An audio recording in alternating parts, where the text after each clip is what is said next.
Good evening. From the University of Utah in Salt Lake City, welcome to the first and only Vice Presidential Debate of 2020, sponsored by the Nonpartisan Commission on Presidential Debates. I'm Susan Page of USA Today. It is my honor to moderate this debate, an important part of our democracy. In Kingsbury Hall tonight, we have a small and socially distant audience, and we've taken extra precautions during this pandemic. Among other things, everyone in the audience is required to wear a face mask, and the candidates will be seated 12 feet apart. The audience is enthusiastic about their candidates, but they've agreed to express that enthusiasm only twice, at the end of the debate and now when I introduce the candidates. Please welcome California Senator Kamala Harris and Vice President Mike Pence.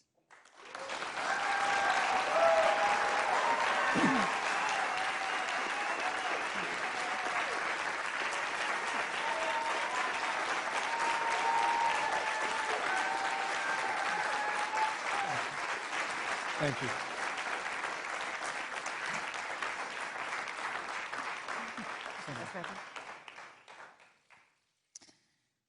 Senator Harris and Vice President Pence, thank you for being here. We're meeting as President Trump and the First Lady continue to undergo treatment in Washington after testing positive for COVID-19. We send our thoughts and prayers to them for their rapid and complete recovery and for the recovery of everyone afflicted by the coronavirus.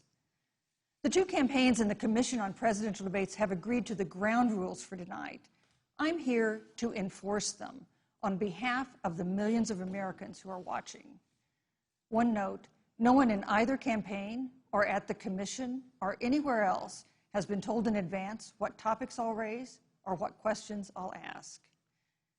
This 90-minute debate will be divided into 9 segments of about 10 minutes each.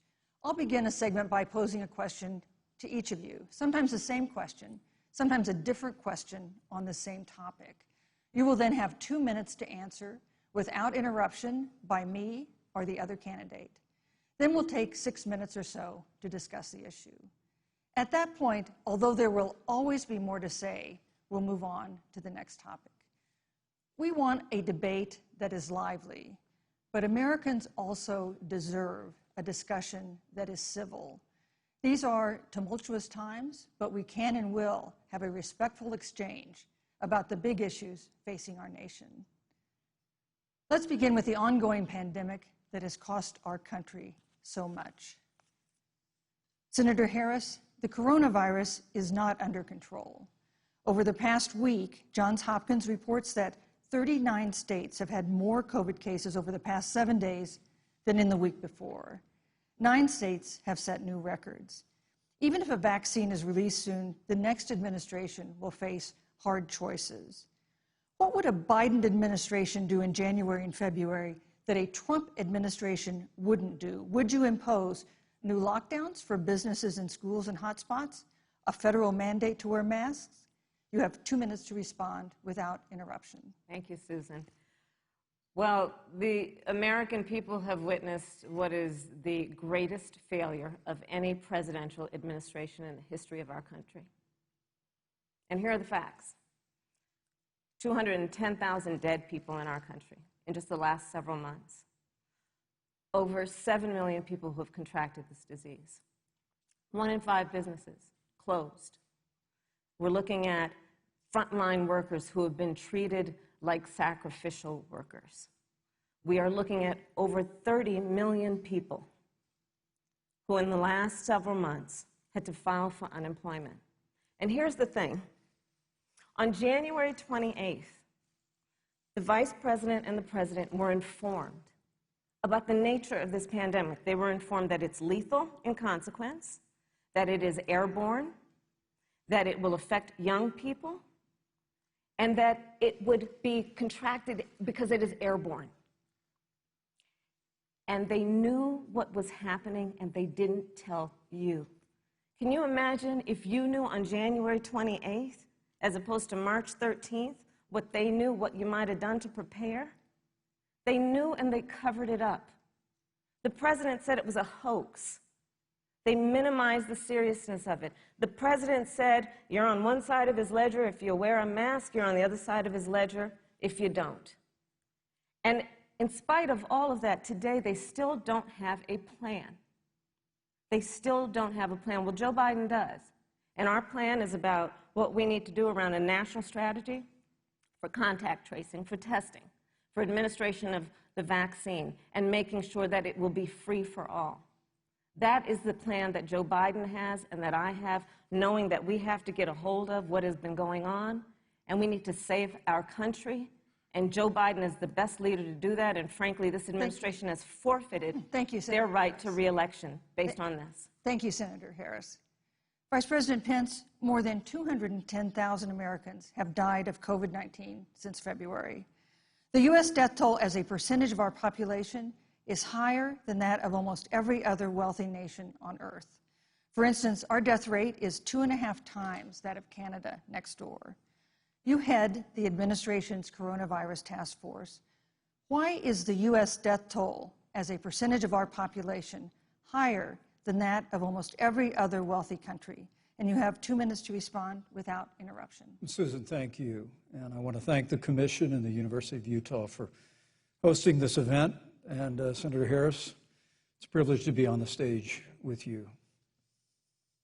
And our nation has gone through a very challenging time this year. But I want the American people to know that from the very first day, President Donald Trump has put the health of America first. Before there were more than 5 cases in the United States, all people who had returned from China, President Donald Trump did what no other American president had ever done. And that was he suspended all travel from China, the second largest economy in the world. Now, Senator Joe Biden opposed that decision. He said it was xenophobic and hysterical. But I can tell you, having led the White House Coronavirus Task Force, that that decision alone by President Trump bought us invaluable time to stand up the greatest national mobilization since World War II. And I believe it saved hundreds of thousands of American lives. Because with that time, we were able to reinvent testing. More than 115 million tests have been done to date. We were able to see to the delivery of billions of supplies so our doctors and nurses had the resources and support they needed. And we began, really, before the month of February was out, to develop a vaccine and to develop medicines and therapeutics that have been saving lives all along the way. And under President Trump's leadership, Operation Warp Speed, we believe we'll have literally tens of millions of doses of a vaccine before the end of this year. The reality is, when you look at the Biden plan, it reads an awful lot like what President Trump and I and our task force have been doing every step of the way. I mean, quite frankly, when I look at their plan that talks about advancing testing, creating new PPE, developing a vaccine, it looks a little bit like plagiarism, which is something Joe Biden knows a little bit about. And I think the American people know that this is a president who has put the health of America first, and the American people, I believe with my heart, can be proud of the sacrifices they have made. It's saved countless American lives. Senator Harris, would you like to respond? Absolutely. Whatever the vice president is claiming the administration has done, clearly it hasn't worked. When you're looking at over 210,000 dead bodies in our country, American lives that have been lost, families that are grieving that loss. And you know, the vice president is the head of the task force and knew on January 28th how serious this was. And then, thanks to Bob Woodward, we learned that they knew about it. And then when that was exposed, the vice president said, when asked, well, why didn't you all tell anybody? He said, because the president wanted people to remain calm. Well, let's get no, but Susan, this is important. Susan, I want to add, but Mr. Vice President, I'm speaking. I'm speaking. Yeah, you can have 15 more seconds, and then we'll give the Vice President a chance to respond. So I want to ask the American people, how calm were you when you were panicked about where you're going to get your next roll of toilet paper? How calm were you when your kids were sent home from school and you didn't know when they could go back? How calm were you when your children couldn't see your parents because you were afraid they could kill them? Let's give Vice President Pence a chance to respond. Vice President Pence, you have 1 minute to respond. You know, there's not a day gone by that I haven't thought of every American family that's lost a loved one. And I want all of you to know that you'll always be in our hearts and in our prayers. But when you say what the American people have done over these last 8 months hasn't worked, that's a great disservice to the sacrifices the American people have made. The reality, if I may finish, Senator, the reality is Dr. Fauci said everything that he told the president in the Oval Office, the president told the American people. Now, President Trump, I will tell you, has boundless confidence in the American people, and he always spoke with confidence that we'd get through this together. But when you say it hasn't worked, when Dr. Fauci and Dr. Birx and our medical experts came to us in the second week of March, they said if the president didn't take the unprecedented step of shutting down roughly half of the American economy, that we could lose 2.2 million Americans. Now, that's the reality. Thank you. They also Thank you, said Vice to us President if we Pence. did everything right, Susan, we could still lose more than 200,000 Americans. Vice President Now, one Pence. life lost is too many, Susan. But the American people, I believe, deserve credit for the sacrifices that they have made, putting the health of their family and their neighbors first, our doctors, our nurses, our first responders. Thank you, Vice President Pence. And I'm going to speak up on behalf of what the American people have done. Vice President Pence, you were in the front row in a Rose Garden event 11 days ago at what seems to have been a super spreader event for senior administration and congressional officials. No social distancing, few masks, and now a cluster of coronavirus cases among those who were there. How can you expect Americans to follow the administration's safety guidelines to protect themselves from COVID when you at the White House have not been doing so? Well, the American people have demonstrated over the last 8 months that when given the facts, they're willing to put the health of their families and their neighbors and people they don't even know first. President Trump and I have great confidence in the American people and their ability to take that information and put it into practice. In the height of the epidemic, when we were losing a heartbreaking number of 2,500 Americans a day, we surged resources to New Jersey and New York and New Orleans and Detroit. We told the American people what needed to be done, and the American people made the sacrifices. When the outbreak in the Sun Belt happened this summer, again, Americans stepped forward. But the reality is the work of the President of the United States goes on. A vacancy on the Supreme Court of the United States has come upon us, and the President introduced Judge Amy Coney Barrett. Thank you, Vice President. At that, if I may say, that Rose Garden event, there's been a great deal of speculation about it. My wife Karen and I were there and honored to be there. Many of the people who were at that event, Susan, actually were tested for coronavirus, and it was an outdoor event, which all of our scientists regularly and routinely advise. The difference here is President Trump and I trust the American people to make choices in the best interest of their health. Joe Biden and Kamala Harris consistently talk about mandates, and not just mandates with the coronavirus, but a government takeover of health care, the Green New Deal, all government control. We're about freedom and respecting the freedom of the American people. Let's talk about respecting the American people. You respect the American people when you tell them the truth. You respect the American people when you have the courage to be a leader speaking of those things that you may not want people to hear, but they need to hear so they can protect themselves.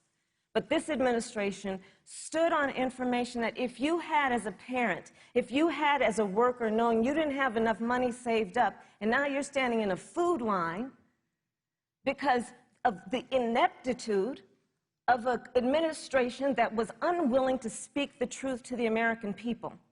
So let's talk about caring about the American people. The American people have had to sacrifice far too much because of the incompetence of this administration. It is asking too much of the people. Susan, we talked about it is asking too much of the people. That they would not be equipped with the information they need to help themselves to protect their parents and their children.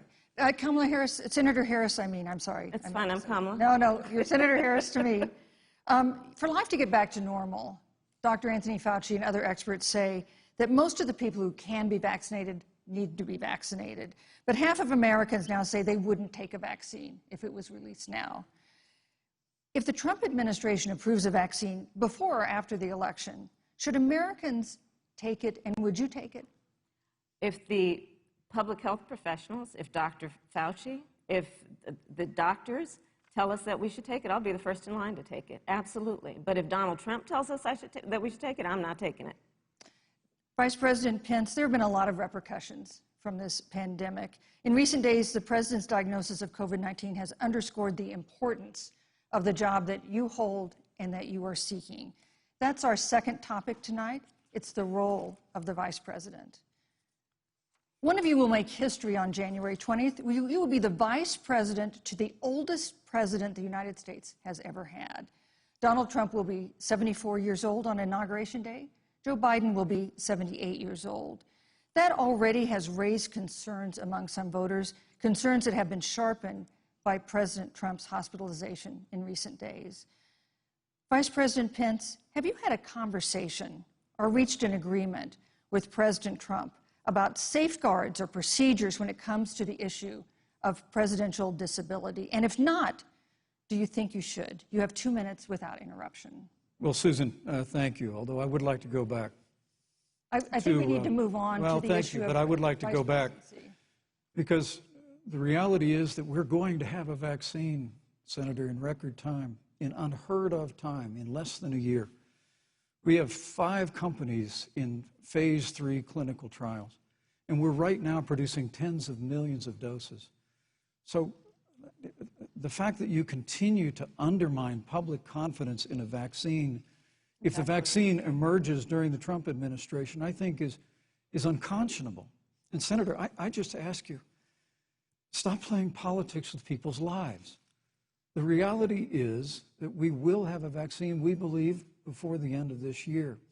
And it will have the capacity to save countless American lives. And your continuous undermining of confidence in a vaccine is it's just unacceptable. And let me also say, you know, the reality is when you talk about failure in this administration, we actually do know what failure looks like in a pandemic. It was 2009. The swine flu arrived in the United States. Thankfully, it ended up not being as lethal as the coronavirus. But before the end of the year, when Joe Biden was Vice President of the United States, not 7.5 million people contracted the swine flu. 60 million Americans contracted the swine flu. If the swine flu had been as lethal as the coronavirus, in 2009, when Joe Biden was Vice President, we would have lost 2 million American lives. His own Chief of Staff, Ron Klain, would say last year that it was pure luck that they did, quote, everything possible wrong. And we learned from that. They left the Strategic National Stockpile empty. They left an empty and hollow plan, but we still learned from it. And I think the American people, I'm going to say again, can be proud of what we have done. And Senator, please stop undermining confidence in a vaccine. Senator Harris, let me ask you the same question that I asked Vice President Pence, which is, have you had a conversation or reached an agreement with Vice President Biden about safeguards or procedures when it comes to the issue of presidential disability? And if not, and if you win the election next month, do you think you should? You have 2 minutes uninterrupted. So let me tell you, first of all, the day I got the call from Joe Biden, it was actually a Zoom call, asking me to serve with him on this ticket was probably one of the most memorable days of my life. I thought about my mother, who came to the United States at the age of 19, gave birth to me at the age of 25 at Kaiser Hospital in Oakland, California. And the thought that I'd be sitting here right now, I know would make her proud, and she must be looking down on this. You know, Joe and I were raised in a very similar way. We were raised with values that are about hard work, about the value and the dignity of public service, and about the importance of fighting for the dignity of all people. And I think Joe asked me to serve with him because, you know, I have a career that included being elected the first woman district attorney of San Francisco, where I created models of innovation for law enforcement in terms of reform of the criminal justice system. I was elected the first woman of color and black woman to be elected Attorney General of the state of California, where I ran the second largest Department of Justice in the United States, second only to the United States Department of Justice. And there I took on everything from transnational criminal organizations to the big banks that were taking advantage of homeowners, to for-profit colleges that were taking advantage of veterans. And then, of course, now I serve in the United States Senate as only the second black woman ever elected to the United States Senate. I serve on the Senate Intelligence Committee, where I've been in regular receipt of classified information about threats to our nation and hotspots around the world. I've traveled the world. I've met with our soldiers in war zones. And I think Joe has asked me to serve with him because he knows that we share a purpose which is about lifting up the American people. And after the 4 years that we have seen of Donald Trump unifying our country around our common values and principles. Thank you, Senator Harris. You know, neither President Trump nor Vice President Biden has released a sort of detailed health information that had become the modern norm until the 2016 election. And in recent days, President Trump's doctors have given misleading answers or refused to answer basic questions about his health. And my question to each of you in turn is this information voters deserve to know? Vice President Pence, would you like to go first? Well, Susan, thank you. And let me say, on behalf of the President and the First Lady, how moved we've all been by the outpouring of prayers and concern for the President. And I do believe it's emblematic of the prayers and the concern that have ushered forth for every American impacted by the coronavirus. But the care the President received at Walter Reed Hospital, the White House doctors, was exceptional. And the transparency that they practiced all along the way will continue. The American people have a right to know about the health and well-being of their President, and will continue to do that. But I'm just extremely grateful and was more than a little moved by the broad and bipartisan support. And Senator, I want to thank you and Joe Biden for your expressions, genuine concern. And I also want to congratulate you, as I did on that phone call, on the historic nature of your nomination. Thank you. I never expected to be on this stage 4 years ago, so I know the feeling. But the reality is we've got an election before the American people in the midst of this challenging year. And the stakes have never been higher, but I think the choice has never been clearer. I want to give Senator Harris a chance to respond to the same question I asked, which is, do voters have a right to know more detailed health information about presidential candidates and especially about presidents, especially when they're facing some kind of challenge? Absolutely, and that's why Joe Biden has been so incredibly transparent, and certainly by contrast, the President has not, both in terms of health records, but also let's look at taxes. We now know, because of great investigative journalism, that Donald Trump paid $750 in taxes. When I first heard about it, I literally said, "You mean $750,000? And it was like, no, $750. We now know Donald Trump owes and is in debt for $400 million. And just so everyone is clear, when we say in debt, it means you owe money to somebody. And it'd be really good to know who the President of the United States, the Commander-in-Chief, owes money to, because the American people have a right to know what is influencing the President's decisions. And is he making those decisions on the best interest of the American people, of you, or self-interest? So, Susan, I'm glad you asked about transparency, because it has to be across the board. Joe has been incredibly transparent over many, many years. The one thing we all know about Joe, he puts it all out there. He is honest, he is forthright. But Donald Trump, on the other hand, has been about covering up everything. Thank you, Senator Harris. I want to give you a chance to respond, Vice President. Well, look, I respect the fact that Joe Biden spent 47 years in public life. I respect your public service as well. Thank you. The American people have a president who's a businessman, he's a job creator, who's paid tens of millions of dollars in taxes, payroll taxes, property taxes. He's created tens of thousands of American jobs.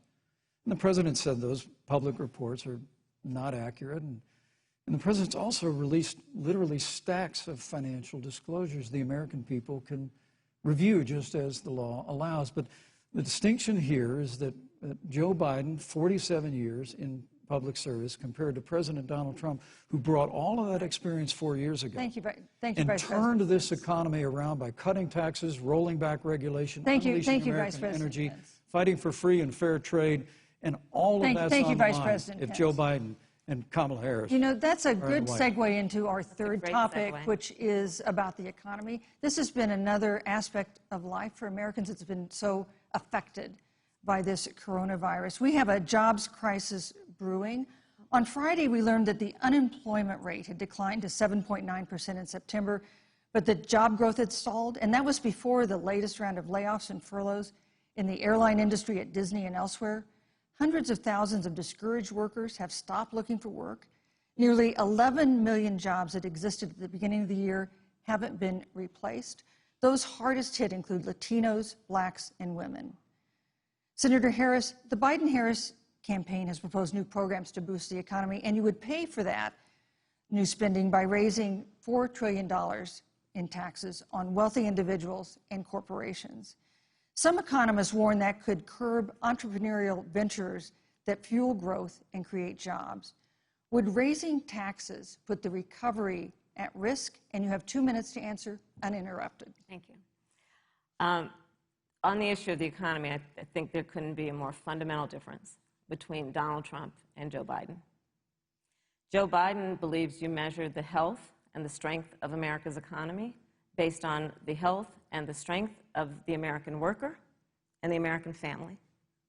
On the other hand, you have Donald Trump, who measures the strength of the economy based on how rich people are doing, which is why he passed a tax bill benefiting the top 1% and the biggest corporations of America, leading to a $2 trillion deficit that the American people are going to have to pay for. On day one, Joe Biden will repeal that tax bill. He'll get rid of it. And what he'll do with the money is invest it in the American people. And through a plan that is about investing in infrastructure, something that Donald Trump said he would do. I remember hearing about some infrastructure week. I don't think it ever happened. But Joe Biden will do that. He'll invest in infrastructure. It's about upgrading our roads and bridges, but also investing in clean energy and renewable energy. Joe is going to invest that money in what we need to do around innovation. There was a time when our country believed in science and invested in research and development so that we were an innovation leader on the globe. Joe Biden will use that money to invest in education. So, for example, for folks who want to go to a 2-year community college, it will be free. If you come from a family that makes less than $125,000, you'll go to a public university for free.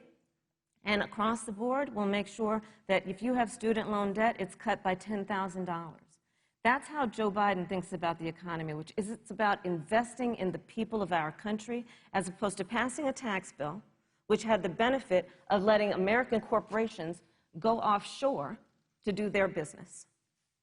Thank you, You're Senator welcome. Harris. Vice President Pence, your administration has been predicting a rapid and robust recovery, but the latest economic report suggests that's not happening.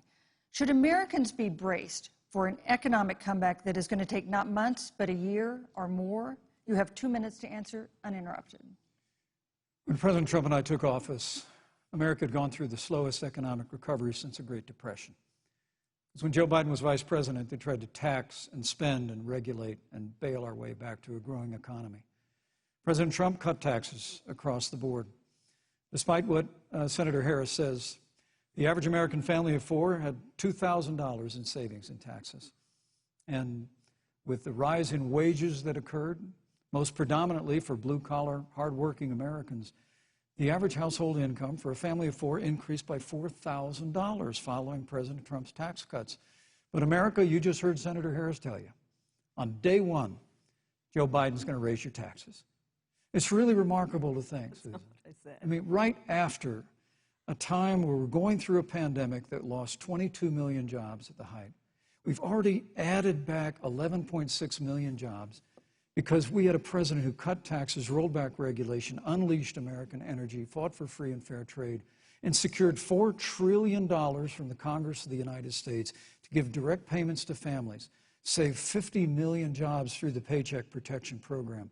We literally have spared no expense to help the American people and the American worker through this. Joe Biden and Kamala Harris want to raise taxes. They want to bury our economy under a $2 trillion Green New Deal, which you were one of the original co-sponsors of in the United States Senate.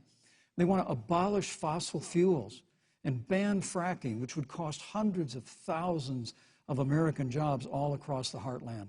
And Joe Biden wants to go back to the economic surrender to China, that when we took office, half of our international trade deficit was with China alone. And Joe Biden wants to repeal all of the tariffs that President Trump put into effect to fight for American jobs and American workers. Joe Biden says democracy's on the ballot. Make no mistake about it, Susan. The American economy, the American comeback is on the ballot with 4 more years of growth and opportunity, 4 more years of President Donald Trump. 2021 is going to be the biggest economic year in the history of this country. Thank you, Vice President Pence. Senator Harris. Well, I mean, I thought we saw enough of it in last week's debate, but I think this is supposed to be a debate based on fact and truth. And the truth and the fact is Joe Biden has been very clear. He will not raise taxes on anybody who makes less than $400,000 a year. He said he's going to repeal the Trump tax cuts. Mr. Vice President, I'm speaking. Well, wait. I'm speaking. It'd be important if you said the truth. Joe Biden said twice in the debate last week that he's going to repeal the Trump tax cuts. That was tax cuts that gave the average working family $2,000 in a tax break every single year. Senator, that is absolutely not true. Is he only going to repeal part of the Trump tax cuts? If you don't mind letting me finish, we can then have a conversation, okay? Please. Okay. Joe Biden will not raise taxes on anyone who makes less than $400,000 a year. He has been very clear about that. Joe Biden will not end fracking. He has been very clear about that. Joe Biden is the one who, during the Great Recession, was responsible for the Recovery Act that brought America back, and now the Trump-Pence administration wants to take credit when they rode the coattails of Joe Biden's success for the economy that they had at the beginning of their term. Of course, now the economy is a complete disaster. But Joe Biden, on the one hand, did that. On the other hand, you have Donald Trump, who has reigned over a recession that is being compared to the Great Depression. On the one hand, you have Joe Biden, who was responsible with President Barack Obama for the Affordable Care Act, which brought health care to over 20 million Americans and protected people with pre-existing conditions. And what it also did is it saved those families who otherwise were going bankrupt because of hospital bills they could not afford. On the other hand, you have Donald Trump, who's in court right now, trying to get rid of the Affordable Care Act, which means that you will lose protections if you have pre-existing conditions. And this is very important, Susan. Yes, and it's but we need to give Vice President. He interrupted me, and I'd like to just finish, please. If you have a pre-existing condition, heart disease, diabetes, breast cancer, they're coming for you. If you love someone who has a pre-existing condition, they're coming for you. If you are under the age of 26 on your parents' coverage, they're coming for you. Senator Harris, thank you. You're welcome. Let me give you a chance to respond. Well, I hope we have a chance to talk about health care, because Obamacare was a disaster. The American people remember it well. And President Trump and I have a plan to improve health care and to protect pre-existing conditions for every American. But look, Senator Harris, you're entitled to your own opinion, but you're not entitled to your own facts.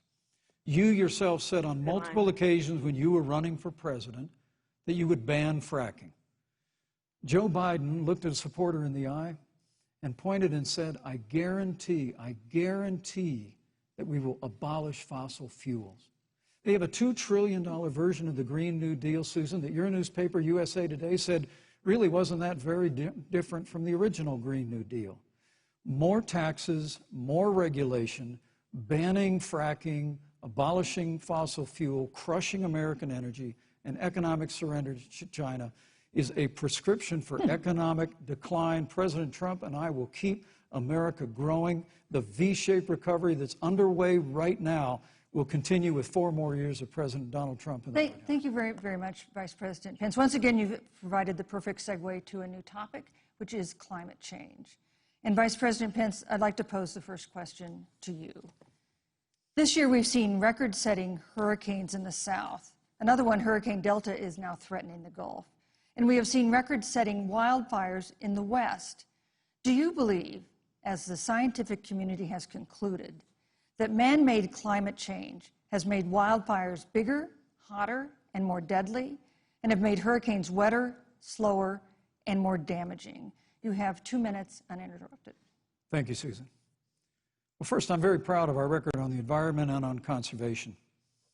According to all of the best estimates, our air and land are cleaner than any time ever recorded. And our water is among the cleanest in the world. And just a little while ago, the President signed the Outdoors Act. It's the largest investment in our public lands and public parks in 100 years. So President Trump has made a commitment to conservation and to the environment. Now, with regard to climate change, the climate is changing. But the issue is, what's the cause and what do we do about it? President Trump has made it clear that we're going to continue to listen to the science. Now, Joe Biden and Kamala Harris would put us back in the Paris Climate Accord. They'd impose the Green New Deal, which would crush American energy, would increase the energy costs of American families in their homes, and literally would crush American jobs. And President Trump and I believe that the progress that we have made in a cleaner environment has been happening precisely because we have a strong free market economy.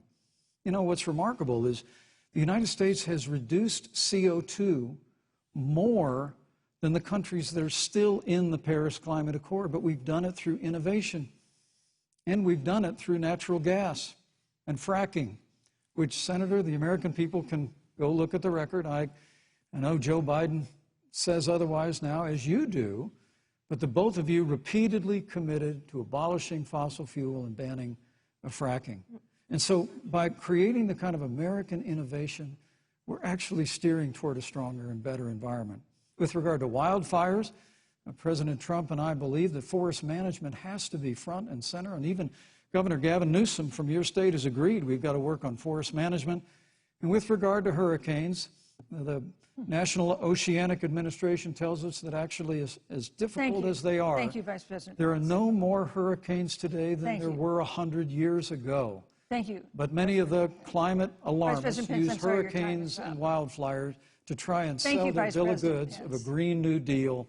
And President Trump and I are going to always put American jobs and American workers first. Senator Harris, as the Vice President mentioned, you co-sponsored the Green New Deal in Congress.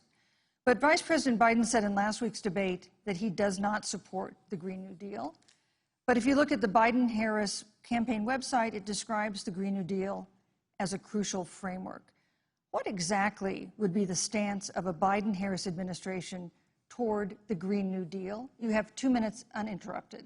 Sure. So first of all, I will repeat, and the American people know, that Joe Biden will not ban fracking. That is a fact. That is a fact.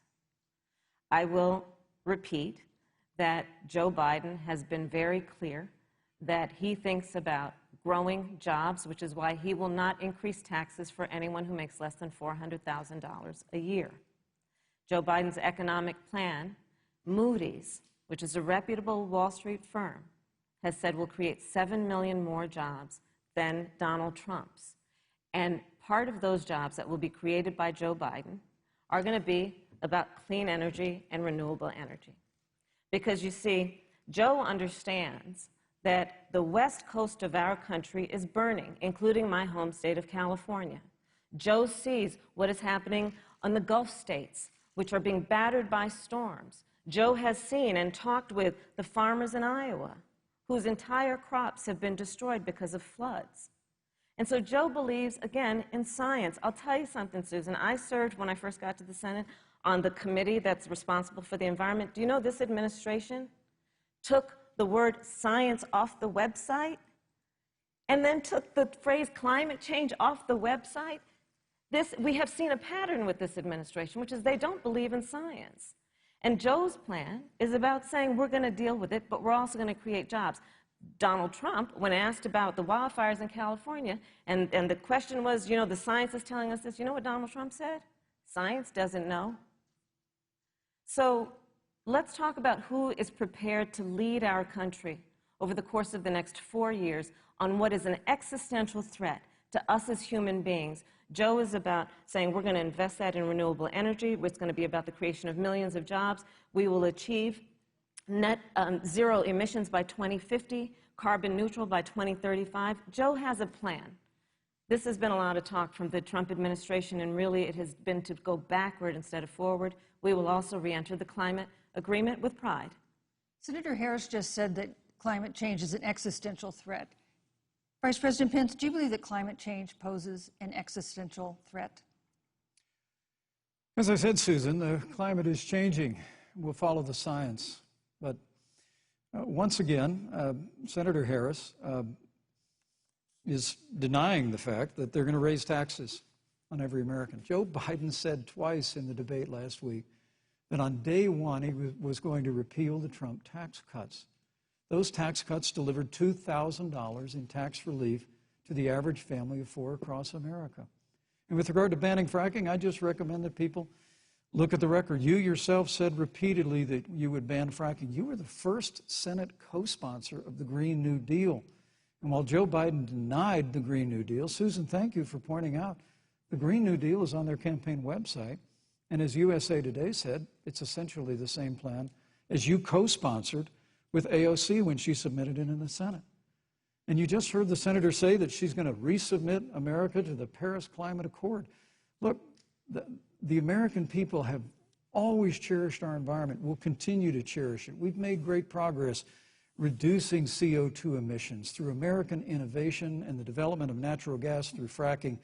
We don't need a massive $2 trillion Green New Deal that would impose all new mandates on American businesses and American families. Thank you. Joe Biden wants us to retrofit 4 million American business buildings. It makes no sense. It will cost jobs. President Trump is going to put America first. He's going to put jobs first, and we're going to take care of our environment and follow the science. Thank you, But, on the issue of jobs, Senator Harris. Let's talk about that. The Vice President earlier referred to, as part of what he thinks is an accomplishment, the President's trade war with China. You lost that trade war. You lost it. What ended up happening is because of a so-called trade war with China, America lost 300,000 manufacturing jobs. Farmers have experienced bankruptcy because of it. We are in a manufacturing recession because of it. And when we look at where this administration has been, there are estimates that by the end of the term of this administration, they will have lost more jobs than almost any other presidential administration. And the American people know what I'm talking about. You know.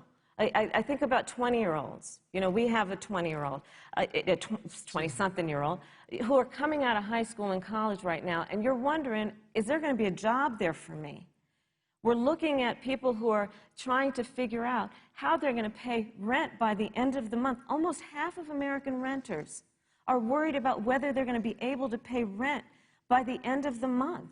This is where the economy is in America right now, and it is because of the catastrophe and the failure of leadership of this administration. Thank you, Senator Harris. Vice President Pence, let me give you just 15 seconds to respond, because then I want to move on to Well, I'd love to respond. Look, lost the trade war with China. Joe Biden never fought it. Joe Biden has been a cheerleader for communist China over the last several decades. And again, Senator Harris, you're entitled to your opinion. You're not entitled to your own facts. When Joe Biden was vice president, we lost 200,000 manufacturing jobs, and President Obama said they were never coming back. He said we needed a magic wand to bring them back. In our first 3 years after we cut taxes, rolled back regulation, unleashed American energy, this administration saw 500,000 manufacturing jobs created. And that's exactly the kind of growth we're going to continue to see as we bring our nation through this pandemic. But a Green New Deal, your massive new mandates, your Paris Climate Accord, it's going to kill jobs this time, just like it killed jobs. I just need to respond very briefly, 15 seconds, and then we'll move on. Thank you. Joe Biden is responsible for saving America's auto industry, and you voted against it. So let's set the record straight. Thank you. I'd like to talk about China. We have, as our next topic, we have no more complicated or consequential foreign relationship than the one with China. It is a huge market for American agricultural goods. It's a potential partner in dealing with climate change in North Korea. And in a video tonight, President Trump again blamed it for the coronavirus, saying China will pay. Vice President Pence, how would you describe our fundamental relationship with China? Competitors, adversaries, enemies? You have 2 minutes. Thank you, Susan. Well, before I leave that, let me speak to voting records if I can. You know, everybody knows that NAFTA cost literally thousands of American factories to close. We saw automotive jobs go south of the border. President Trump fought to renegotiate NAFTA. And the United States-Mexico-Canada agreement is now the law of the land. American people deserve to know Senator Kamala Harris was one of only 10 members of the Senate to vote against the USMCA. It was a huge win for American auto workers. It was a huge win for American farmers, especially dairy in the upper Midwest. But Senator, you said it didn't go far enough on climate change, that you put your radical environmental agenda ahead of American auto workers and ahead of American jobs. The American people deserve to know that. It's probably why Newsweek magazine said that Kamala Harris was the most liberal member of the United States Senate in 2019, more liberal than Bernie Sanders, more liberal than any of the others in the United States Senate. So now, with regard to China, look, Susan, first and foremost, China is to blame for the coronavirus. And President Trump is not happy about it. He's made that very clear, made it clear again today. China and the World Health Organization did not play straight with the American people. They did not let our personnel into China to get information on the coronavirus until the middle of February. Fortunately, President Trump, in dealing with China from the outset of this administration, standing up to China that had been taking advantage of America for decades in the wake of Joe Biden's cheerleading for China, President Trump made that decision before the end of January to suspend all travel from China. And again, the American people deserve to know Joe Biden opposed President Trump's decision to suspend all travel from China.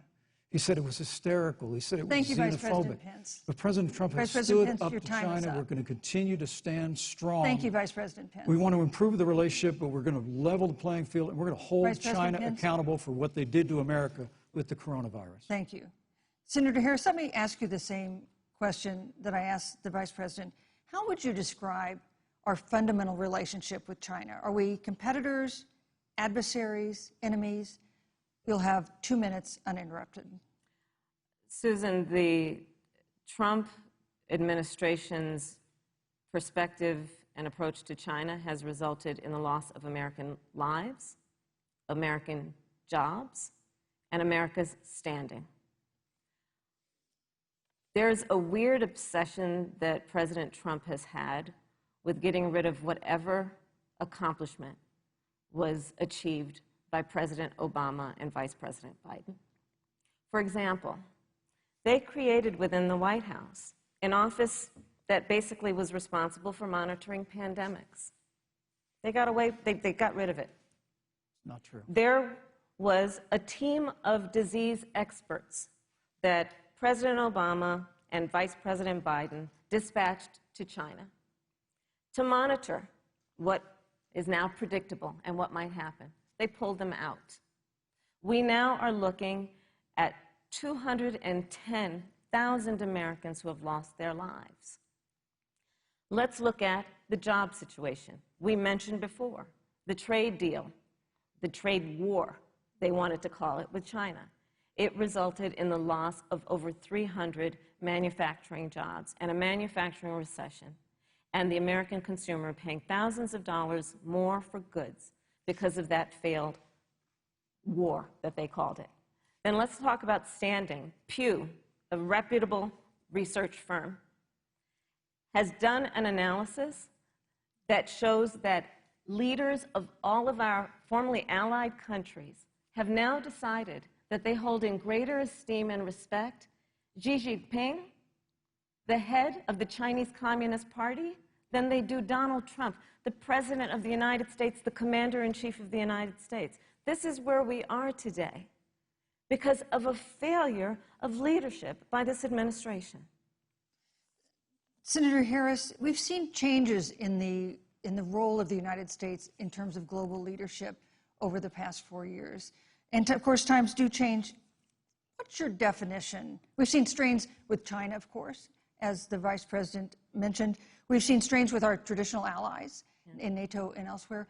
What is your definition of the role of American leadership in 2020?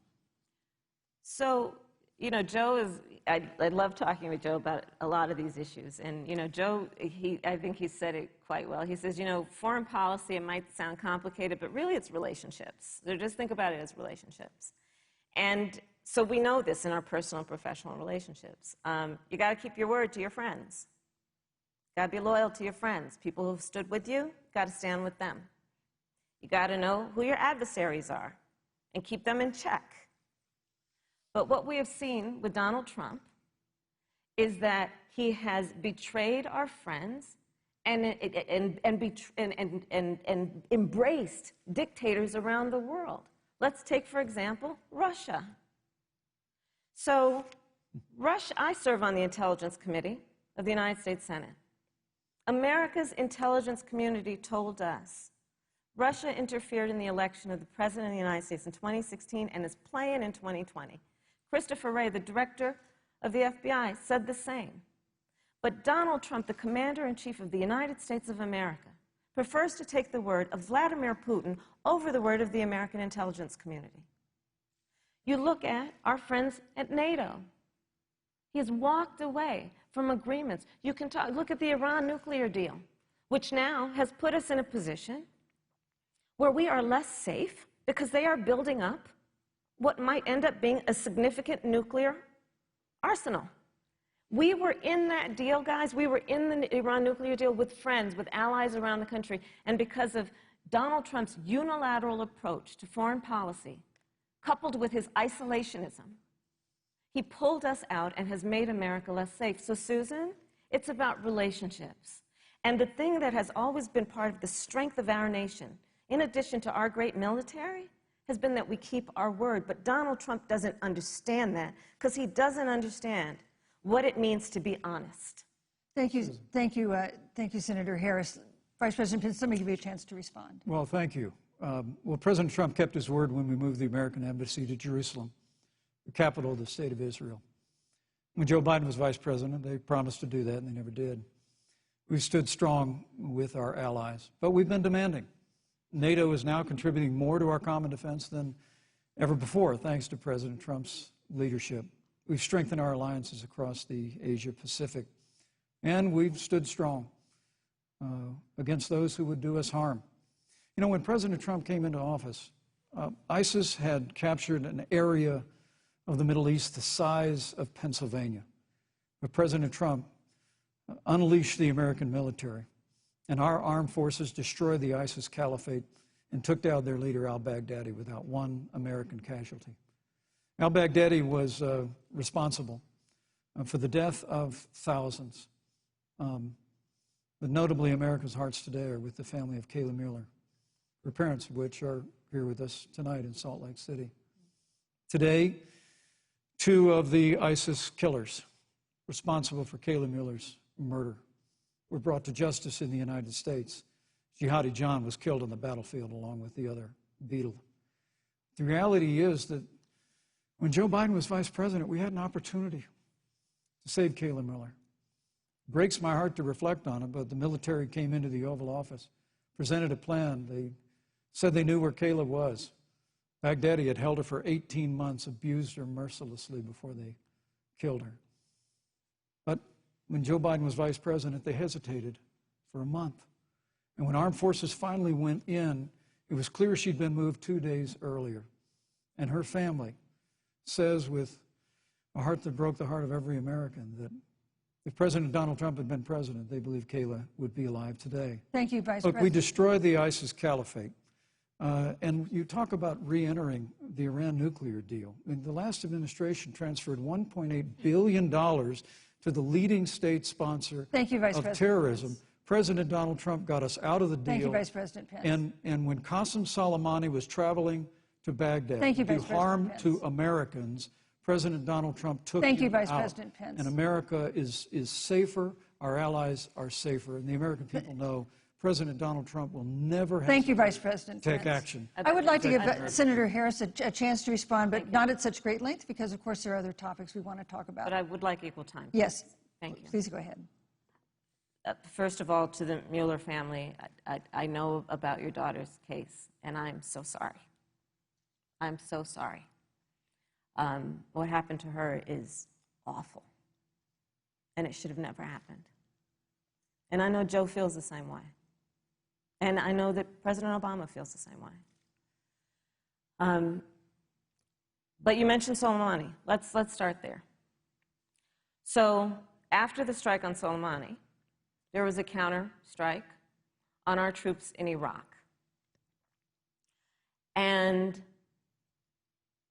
they suffered serious brain injuries. And do you know what Donald Trump dismissed them as? Headaches. And this is about a pattern of Donald Trump's, where he has referred to our men who are serving in our military as suckers and losers.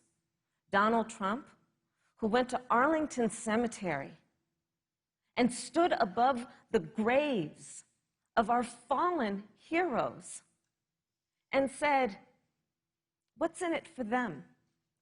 Because, of course, he only thinks about what's in it for him. Let's take what he said about John McCain, a great American hero. And Donald Trump says he doesn't deserve to be called a hero because he was a prisoner of war. And this is very important when you want to talk about who is the current commander-in-chief and what they care about and what they don't care about. Public reporting that Russia had bounties on the heads of American soldiers. And you know what a bounty is? It's somebody puts a price on your head and they will pay it if you are killed.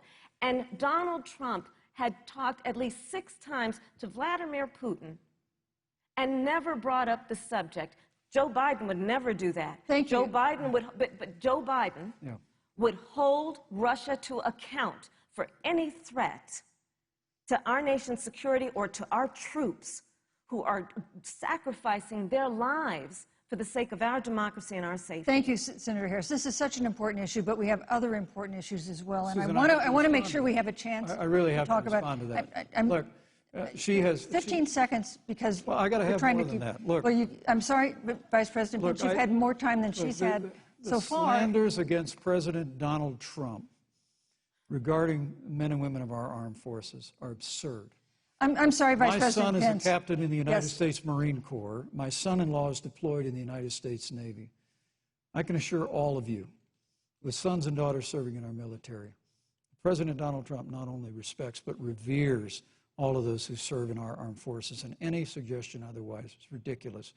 Thank you, Vice President Pence. The American people deserve, Susan, the American people deserve to know. Vice President Pence, I did not, excuse me, Susan, I did not create the rules for tonight. Joe Biden. Your campaigns agreed to the rules for tonight's debate with the Commission on Presidential Debates. I'm here to enforce them, which involves moving from one topic to another, giving roughly equal time to both of you, which is what I'm trying very hard to do. Go right ahead. So I want to go ahead and move to the next topic, which is an important one, as the last topic was, and that is the Supreme Court. On Monday, the Senate Judiciary Committee is scheduled to open hearings on Amy Coney Barrett's nomination to the Supreme Court. Senator Harris, you'll be there as a member of the committee. Yes. Her confirmation would cement the court's conservative majority and make it likely open to more abortion restrictions, even to overturning the landmark Roe v. Wade ruling. Access to abortion would then be up to the states. Vice President Pence, you're the former governor of Indiana. If Roe v. Wade is overturned, what would you want Indiana to do? Would you want your home state to ban all abortions? You have 2 minutes, uninterrupted. Well, thank you for the question, but I'll use a little bit of my time to respond to that very important issue before. The American people deserve to know Qasem Soleimani, the Iranian general, was responsible for the death of hundreds of American service members. When the opportunity came, we saw him headed to Baghdad to kill more Americans. President Trump didn't hesitate, and Qasem Soleimani is gone. But you deserve to know that Joe Biden and Kamala Harris actually criticized the decision to take out Qasem Soleimani.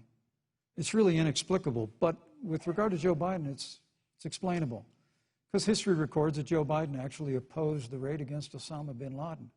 It's absolutely essential that we have a commander-in-chief who will not hesitate to act to protect American lives and to protect American service members, and that's what you have in President Donald Trump. Now, with regard to the Supreme Court of the United States, let me say President Trump and I could not be more enthusiastic about the opportunity to see Judge Amy Coney Barrett become Justice Amy Coney Barrett. She's a brilliant woman, and she will bring a lifetime of experience and a sizable American family to the Supreme Court of the United States. And our hope is, in the hearing next week, unlike Justice Kavanaugh received with treatment from you and others, we hope she gets a fair hearing. And we particularly hope that we don't see the kind of attacks on her Christian faith that we saw before. I mean, the Democrat chairman of the Judiciary Committee before, when Judge Barrett was being confirmed for the Court of Appeals, expressed concern that the dogma of her faith lived loudly in her. Dick Durbin of Illinois said that it was a concern. Senator, I know one of our judicial nominees you actually attacked because they were a member of the Catholic Knights of Columbus, just because the Knights of Columbus holds pro-life views and pro-marriage views. Thank you, Vice President Pence. So Your time my hope is that when the hearing takes place, Thank you, Vice President Pence. that Judge Amy Coney Barrett will be respected, Thank you, treated Vice President respectfully, Pence. voted and confirmed Thank to the you. Supreme Court of the United States. Senator Harris, you're the senator from and former Attorney General of California. So let me ask you a parallel question to the one I posed to the Vice President. If Roe v. Wade is overturned, what would you want California to do? Would you want your home state to enact no restrictions on access to abortion? And you have 2 minutes uninterrupted. Thank you, Susan. First of all, Joe Biden and I are both people of faith, and it's insulting to suggest that we would knock anyone for their faith. And in fact, Joe, if elected, will be only the second practicing Catholic as President of the United States. On the issue of this nomination, Joe and I are very clear, as are the majority of the American people. We are 27 days before the decision about who will be the next president of the United States. And, you know, before, when this conversation has come up, you know, it's been about election year or election time. We're literally in an election. Over 4 million people have voted. People are in the process of voting right now. And so Joe has been very clear, as the American people are. Let the American people fill that seat in the White House, and then we'll fill that seat on the United States Supreme Court. And to your point, Susan, the issues before us couldn't be more serious. There's the issue of choice, and I will always fight for a woman's right to make a decision about her own body. It should be her decision and not that of Donald Trump and the Vice President, Michael Pence. But let's also look at what else is before the court. It's the Affordable Care Act. Like, literally in the midst of a public health pandemic, when over 210,000 people have died and 7 million people probably have what will be in the future considered a pre-existing condition because you contracted the virus. Donald Trump is in court right now trying to get rid of the Affordable Care Act. And I said it before, and it bears repeating. This means that there will be no more protections, if they win, for people with pre-existing conditions. This means that over 20 million people will lose your coverage. It means that if you're under the age of 26, you can't stay on your parents' coverage anymore. And here's the thing. The contrast couldn't be more clear. They're trying to get rid of the Affordable Care Act. Joe Biden is saying, let's expand coverage. Let's give you a choice of a public option or private coverage. Let's bring down premiums. Thank you, Senator Let's Harris. lower Medicare eligibility to 60. Thank you, Senator. That's true Harris. leadership. You know, you mentioned earlier, Vice President Pence, that the president was committed to maintaining protections for people with pre-existing conditions. But you do have this court case that you are supporting, your administration supporting, that would strike down the Affordable Care Act. The president says, President Trump says that he's going to protect people with pre-existing conditions, but he has not explained how he would do that. And that was one of the toughest nuts to crack when they were passing the Affordable Care Act. So tell us specifically, how would your administration protect Americans with pre-existing conditions to have access to affordable insurance if the Affordable Care Act is struck down? Well, thank you, Susan. But let me just say, addressing your very first question, I couldn't be more proud to serve as vice president to a president who stands without apology for the sanctity of human life. I'm pro-life. I don't apologize for it. And this is another one of those cases where there's such a dramatic contrast. Joe Biden and Kamala Harris support taxpayer funding of abortion all the way up to the moment of birth, late-term abortion. They want to increase funding to Planned Parenthood of America. Now, for our part, I would never presume how Judge Amy Coney Barrett would rule on the Supreme Court of the United States, but we'll continue to stand strong for the right to life. When you speak about the Supreme Court, though, I think the American people really deserve an answer, Senator Harris. Are you and Joe Biden going to pack the court if Judge Amy Coney Barrett is confirmed? I mean, there have been 29 vacancies on the Supreme Court during presidential election years, from George Washington to Barack Obama. Presidents have nominated in all 29 cases. But your party is actually openly advocating adding seats to the Supreme Court, which has had 9 seats for 150 years, if you don't get your way. This is a classic case of if you can't win by the rules, you're going to change the rules. Now, you've refused to answer the question. Joe Biden has refused to answer the question. So I think the American people would really like to know, if Judge Amy Coney Barrett is confirmed to the Supreme Court of the United States, are you and Joe Biden, if somehow you win this election, going to pack the Supreme Court to get your way? I'm so glad we went through a little history lesson. Let's do that a little more. In 1864... Well, I'd like you to answer the question. No, Mr. Vice President, I'm speaking. I'm speaking. Okay. In 1864, one of the, I think, political heroes, certainly of the president, I assume of you also, Mr. Vice President, is Abraham Lincoln. Mm-hmm. Abraham Lincoln was up for re-election, and it was 27 days before the election, and a seat became open on the United States Supreme Court. Abraham Lincoln's party was in charge not only of the White House, but the Senate. But Honest Abe said it's not the right thing to do. The American people deserve to make the decision about who will be the next president of the United States, and then that person can select who will serve for a lifetime on the highest court of our land. And so Joe and I are very clear. The American people are voting right now, and it should be their decision about who will serve on this most important body for a lifetime. Thank you, Senator Harris. People, Susan, are voting right now. They'd like to know if you and Joe Biden are going to pack the Supreme Court if you don't get your way in this nomination. Let's talk about packing. You once again gave a non-answer. Joe Biden gave a non-answer. Trying to answer you now. The American people deserve a straight answer. And if you haven't figured it out yet, the straight answer is they are going to pack the Supreme Court if they somehow win this election. Men and women, I got to tell you, people across this country, if you cherish our Supreme Court, if you cherish the separation of powers, you need to reject the Biden-Harris ticket. Come November the 3rd, re-elect President Donald Trump, and we'll stand by that separation of powers in a 9-seat Supreme Court. Yeah, let's talk about packing the court then. Let's talk about the fact. Yeah, I'm about to. So the Trump-Pence administration has been, because I sit on the Senate Judiciary Committee, Susan, as you mentioned, and I've witnessed the appointments for lifetime appointments to the federal courts, district courts, courts of appeal. People who are purely ideological, people who have been reviewed by legal professional organizations and found to have been not competent, are substandard.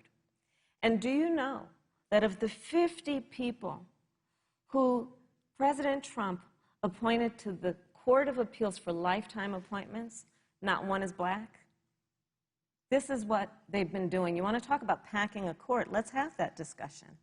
All right, thank you, Senator. Let's go on and talk about the issue of racial justice. I just want the record to reflect she never answered the question. So maybe the next debate, Joe Biden will answer the question, but I think the American people know the answer. Thank you, Vice President. In March, Breonna Taylor, a 26-year-old emergency room technician in Louisville, was shot and killed after police officers executing a search warrant in a narcotics investigation broke into her apartment. The police said they identified themselves. Taylor's boyfriend said he didn't hear them do that. He used a gun registered to him to fire a shot, which wounded an officer. The officers then fired more than 20 rounds into the apartment. They say they were acting in self-defense. None of them have been indicted in connection with her death. Senator Harris, in the case of Breonna Taylor, was justice done? You have 2 minutes. I don't believe so, and I've talked with Breonna's mother, Tamika Palmer, and her family. And her family deserves justice. She was a beautiful young woman. She had as her life goal to become a nurse, and she wanted to become an EMT to first learn what's going on out on the street so she could then become a nurse and save lives. And her life was taken unjustifiably and tragically and violently. And it brings me to, you know, the 8 minutes and 46 seconds that America witnessed, during which an American man was tortured and killed under the knee of an armed, uniformed police officer. And people around our country of every race, of every age, of every gender, perfect strangers to each other, marched shoulder to shoulder, arm in arm, fighting for us to finally achieve that ideal of equal justice under law. And I was a part of those peaceful protests.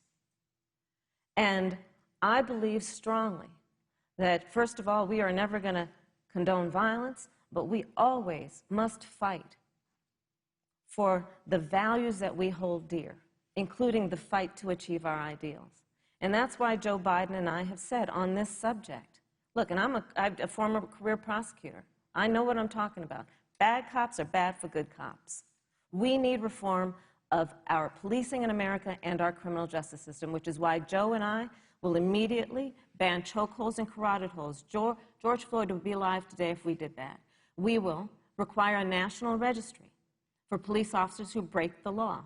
We will, on the issue of criminal justice reform, get rid of private prisons and cash bail, and we will decriminalize marijuana, and we will expunge the records of those who have been convicted of marijuana. This is a time for leadership on a tragic issue of unarmed black people in America who have been killed. Thank you, Senator Harris. Vice President Pence, let me pose the same question to you. In the case of Breonna Taylor, was justice done? You have 2 minutes uninterrupted. Well, our heart breaks for the loss of any innocent American life. And the family of Breonna Taylor has our sympathies. But I trust our justice system, a grand jury that refused the evidence. And it really is remarkable that as a former prosecutor, you would assume that an impaneled grand jury looking at all the evidence got it wrong. But you're entitled to your opinion, Senator. I think, look, and with regard to George Floyd, there's no excuse for what happened to George Floyd. And justice will be served. But there's also no excuse for the rioting and looting that followed. I mean, it really is astonishing. Flora Westbrook is with us here tonight in Salt Lake City. Just a few weeks ago, I stood at what used to be her salon. It was burned to the ground by rioters and looters. And Flora is still trying to put her life back together. And I must tell you, this presumption that you hear consistently from Joe Biden and Kamala Harris, that America is systemically racist, and that, as Joe Biden said, that he believes that law enforcement has an implicit bias against minorities, is a great insult to the men and women who serve in law enforcement. And I want everyone to know who puts on the uniform of law enforcement every day that President Trump and I stand with you. And it is remarkable that when Senator Tim Scott tried to pass a police reform bill, brought together a group of Republicans and Democrats, Senator Harris, you got up and walked out of the room. And then you filibustered Senator Tim Scott's bill on the Senate floor that would have provided new accountability, new resources. But we don't have to choose between supporting law enforcement, improving public safety, and supporting our African-American neighbors and all of our minorities. Under President Trump's leadership, we'll always stand with law enforcement, and we'll do what we've done from day one, and that is improve the lives of African Americans. Thank you, Vice President Record unemployment, record Vice investments in President Pence, education, and we'll fight for school choice for all of our minorities. Thank you, Vice I'd President. like to respond. Senator Harris. I will not sit here and be lectured by the Vice President on what it means to enforce the laws of our country. I am the only one on this stage who was personally prosecuted, everything from child sexual assault to homicide. I'm the only one on this stage who has prosecuted the big banks for taking advantage of America's homeowners. I'm the only one on this stage who prosecuted for-profit colleges for taking advantage of our veterans. And the reality of this is that we are talking about an election in 27 days, where last week the President of the United States took a debate stage in front of 70 million Americans and refused to condemn white supremacists. Not true. And Not true. it wasn't like he didn't have a chance. He didn't do it, and then he doubled down. And then he said, when pressed, stand back, stand by. And this is a part of a pattern of Donald Trump's. He called Mexicans rapists and criminals. He instituted as his first act a Muslim ban. On the issue of Charlottesville, where people were peacefully protesting the need for racial justice, where a young woman was killed, and on the other side there were neo-Nazis carrying tiki torches, shouting racial epithets, anti-Semitic slurs. And Donald Trump, when asked about it, said there were fine people on both sides. This is who we have as the President of the United States. And America, you deserve better. Joe Biden will be a president who brings our country together. Senator Harris. And recognizes the beauty in our diversity and the fact that we all have so much more in common than what separates us. Vice President Pence, let me give you a minute to respond. Thank you, Susan. I appreciate that very much. You know, I think this is one of the things that makes people dislike the media so much in this country, Susan, is that you selectively edit, just like Senator Harris did, comments that President Trump and I and others on our side of the aisle make. I mean, Senator Harris conveniently omitted, after the president made comments about people on either side of the debate over monuments, he condemned the KKK, neo-Nazis, and white supremacists, and has done so repeatedly. You're concerned that he doesn't condemn neo-Nazis. President Trump has Jewish grandchildren. His daughter and son-in-law are Jewish. This is a president who respects and cherishes all of the American people. But you talk about having personally prosecuted. I'm glad you brought up your record, Senator. Thank you. But I really need to make this point. When you were DA in San Francisco, when you left office, African Americans were 19 times more likely to be prosecuted for minor drug offenses than whites and Hispanics. When you were Attorney General of California, you increased the disproportionate incarceration of blacks in California. Yeah. You did nothing on criminal justice reform in California. You didn't lift a finger to pass the First Step Act on Capitol Hill. I mean, the reality is your record speaks for itself. President Trump and I have fought for criminal justice reform. Thank you, Vice President Pence. We've fought for educational choice and opportunities for African Americans, all of our members. Thank you, sir. And we'll do it for 4 more Thank years. you. You know, there is no more important issue than the final issue that we're going to talk about tonight, and that is the issue of the election itself. Susan, he attacked my record. I would like an opportunity to respond. Let me give you 30 seconds because we're running out of time. I appreciate that. First of all, having served as the Attorney General of the state of California, the work that I did is a model of what our nation needs to do, and we will be able to do under a Joe Biden presidency. Our agenda includes what this administration has failed to do. It will be about not only instituting a ban on chokeholds and carotid holes. Thank you. Thank you, Senator Harris. I would like to go through. These are points that you made earlier in the hour, and I want to talk about the election itself before we have to. But I want to talk about the connection between what Joe and I will do and my record, which includes I was the first statewide officer to institute a requirement that my agents would wear body cameras and keep them on full time. We were the first to initiate a requirement that there would be a training for law enforcement on implicit bias because, yes, Joe Biden and I recognize that implicit bias does exist, Mr. Vice President, contrary to what you may believe.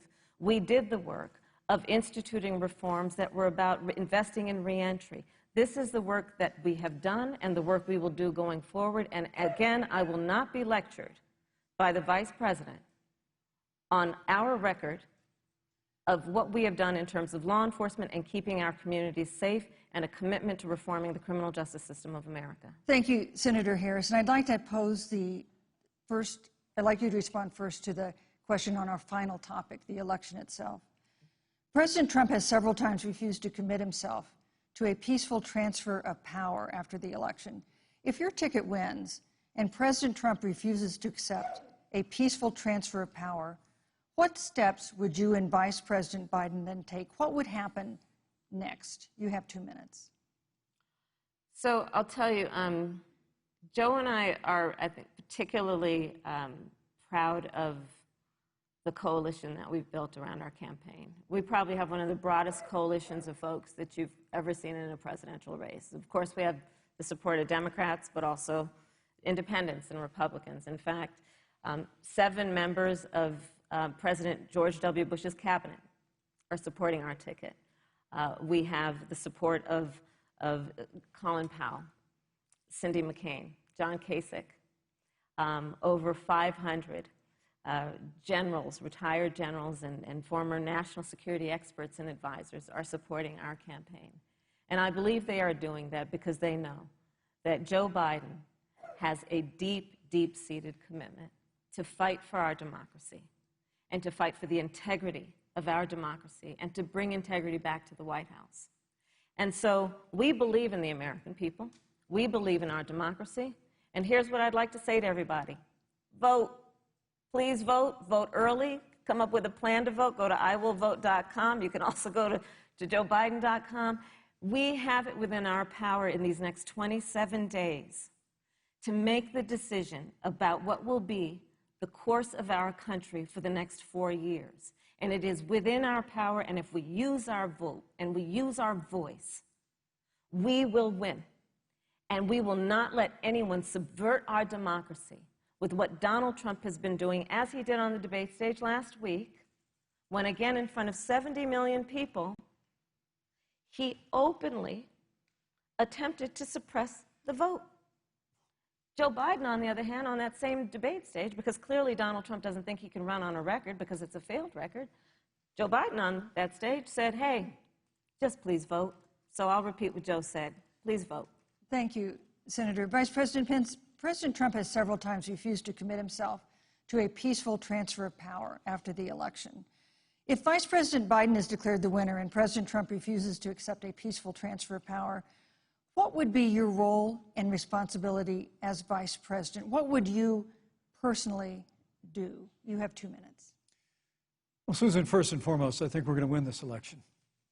Because while Joe Biden and Kamala Harris rattle off a long litany of the establishment in Washington, D.C., an establishment that Joe Biden's been a part of for 47 years, President Donald Trump has launched a movement of everyday Americans from every walk of life. And I have every confidence that those same Americans that delivered that historic victory in 2016, they see this president's record where we rebuild our military, we revived our economy through tax cuts and rolling back regulation, fighting for fair trade, unleashing American energy. We appointed conservatives to our federal courts at every level. And we stood with the men and women of law enforcement every single day. And I think that movement of Americans has only grown stronger in the last 4 years. But when you talk about accepting the outcome of the election, I must tell you, Senator, your party has spent the last 3.5 years trying to overturn the results of the last election. It's amazing. When Joe Biden was Vice President of the United States, the FBI actually spied on President Trump and my campaign. I mean, there were documents released this week that the CIA actually made a referral to the FBI documenting that those allegations were coming from the Hillary Clinton campaign. And of course, we've all seen the avalanche, what you put the country through for the better part of 3 years until it was found that there was no obstruction, no collusion, case closed. And then, Senator Harris, you and your colleagues in the Congress tried to impeach the President of the United States over a phone call. And now Hillary Clinton has actually said to Joe Biden that in her words, under no circumstances should he concede the election. So let me just say, I think we're going to win this election. President Trump and I are fighting every day in courthouses to prevent Joe Biden and Kamala Harris from changing the rules and creating this universal mail-in voting that will create a massive opportunity for voter fraud. And we have a free and fair election.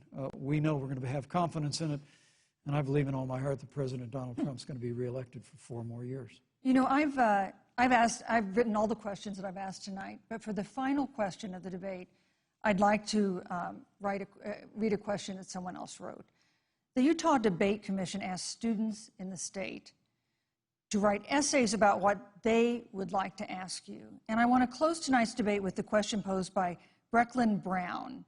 She's an 8th grader at Springville Junior High in Springville, Utah. And here's what she wrote, quote, "When I watch the news, all I see is arguing between Democrats and Republicans. When I watch the news, all I see is citizen fighting against citizen.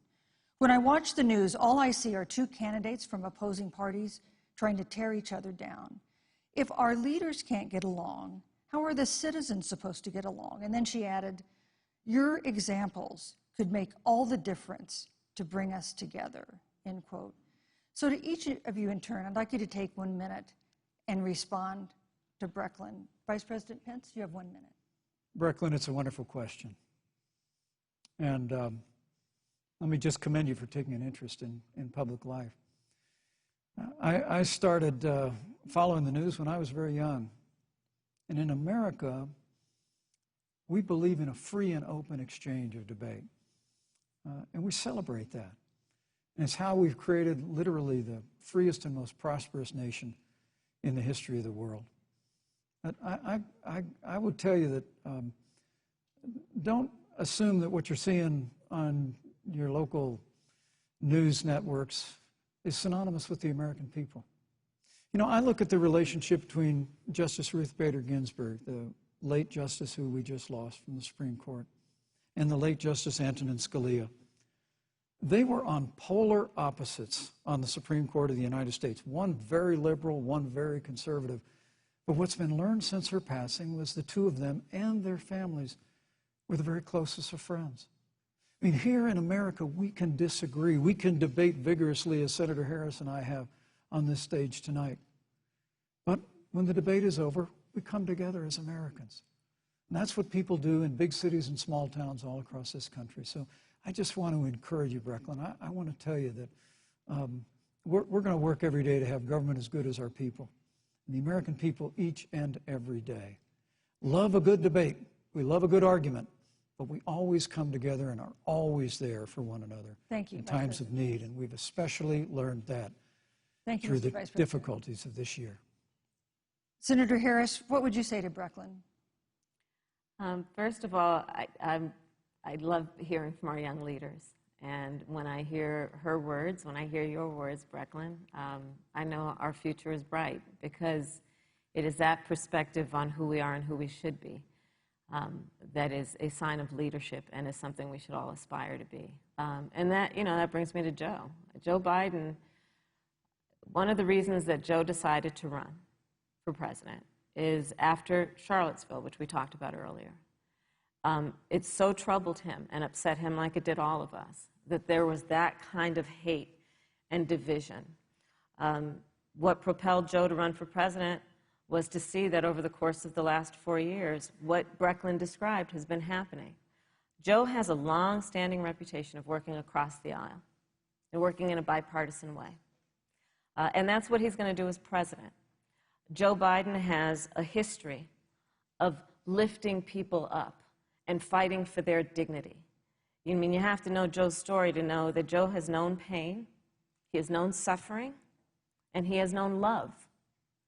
And so, Brecklin, when you think about the future, I do believe the future is bright.